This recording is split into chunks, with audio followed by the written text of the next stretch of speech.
Fala pessoal, tudo jóia? Aqui é o Paulo Gentil e hoje eu vim falar sobre pão, né? Sobre pão branco, pão integral, o que que tem de vantagem, o que que tem de desvantagem, se realmente vale a pena fazer essa troca de um pelo outro, né?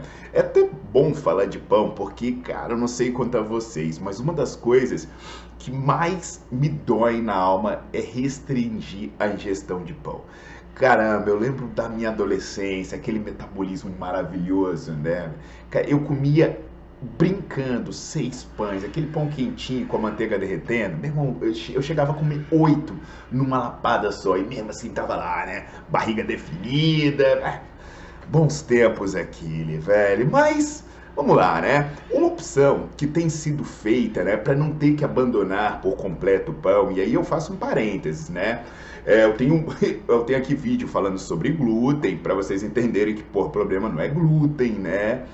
Eu tenho também um vídeo falando sobre essa história de restringir carboidrato, que tanto pode diminuir a sua expectativa de vida, ou seja, que a galera que restringe mais carboidrato morre em média 4 anos mais cedo. Esse vídeo é bem interessante.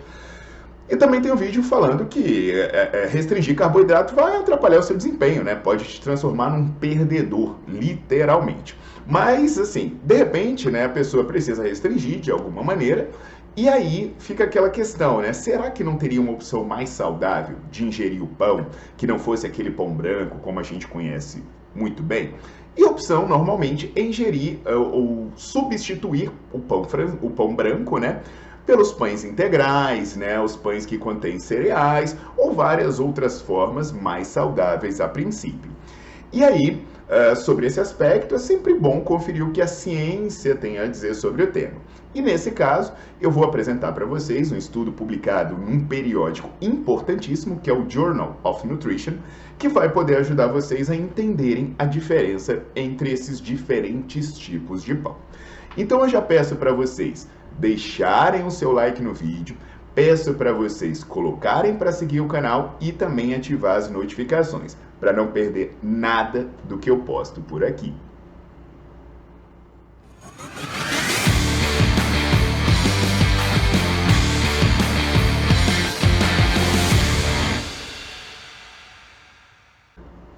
Galera, então, esse estudo, né, que comparou os diferentes tipos de pão, é um estudo de pesquisadores espanhóis. É um estudo que foi feito com 30 adultos jovens, e aí eles foram expostos a duas situações. Na primeira situação, eles comiam aquele pão, né, todo elaborado, era um pão sem açúcar, com cereal, tinha fruta cristalizada, fibra, coisa e tal e coisa, e por aí vai.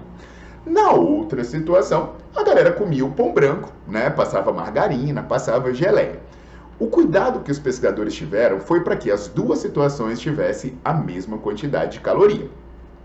Tomaram café da manhã, um dos dois, né?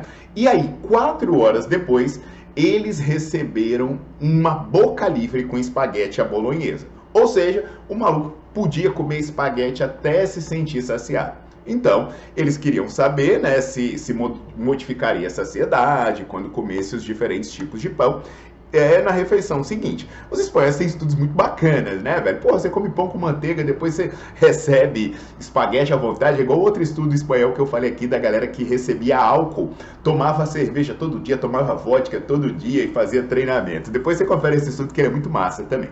Mas nesse estudo agora, né, dos diferentes tipos de pão, eles verificaram que quando se comia o pão com cereais, as pessoas tinham mais sensação de saciedade. Então elas se sentiam mais satisfeitas. Apesar que isso era um pouco ilusório, né? Porque a quantidade de comida que eles efetivamente comeram no boca livre, ela foi similar nas duas situações. Quando eles fizeram o exame de sangue, eles verificaram que realmente, quando você come o pão branco, a glicose cai mais rápido no seu sangue e você também acaba tendo maiores picos de insulina.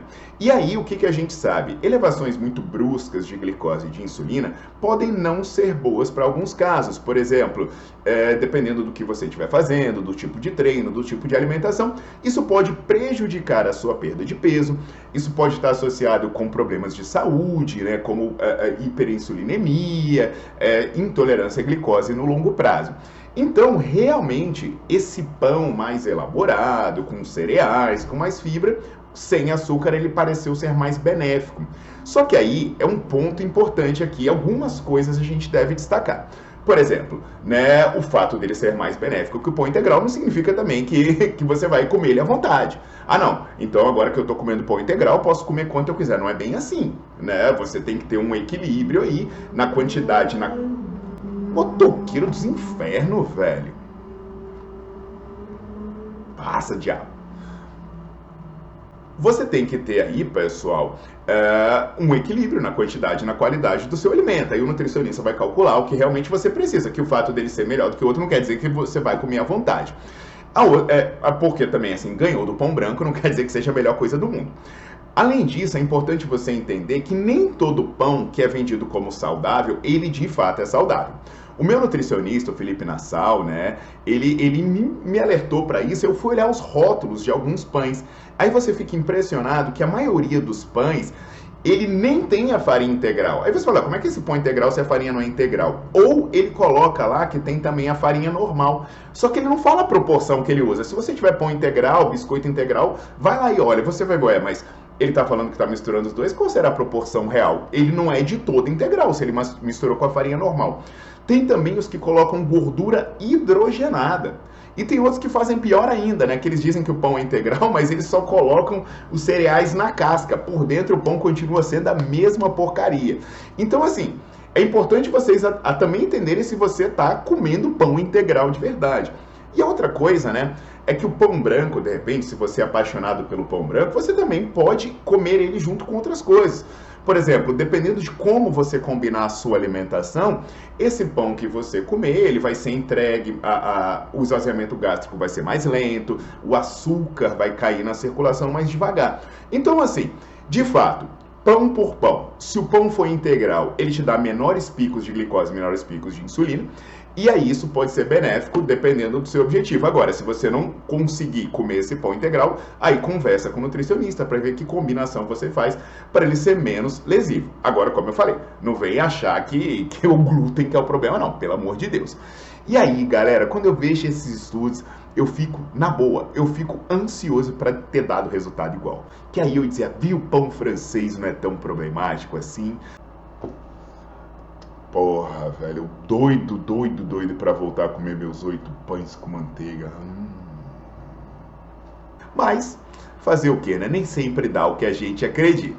Então, galera, aguardo vocês na próxima.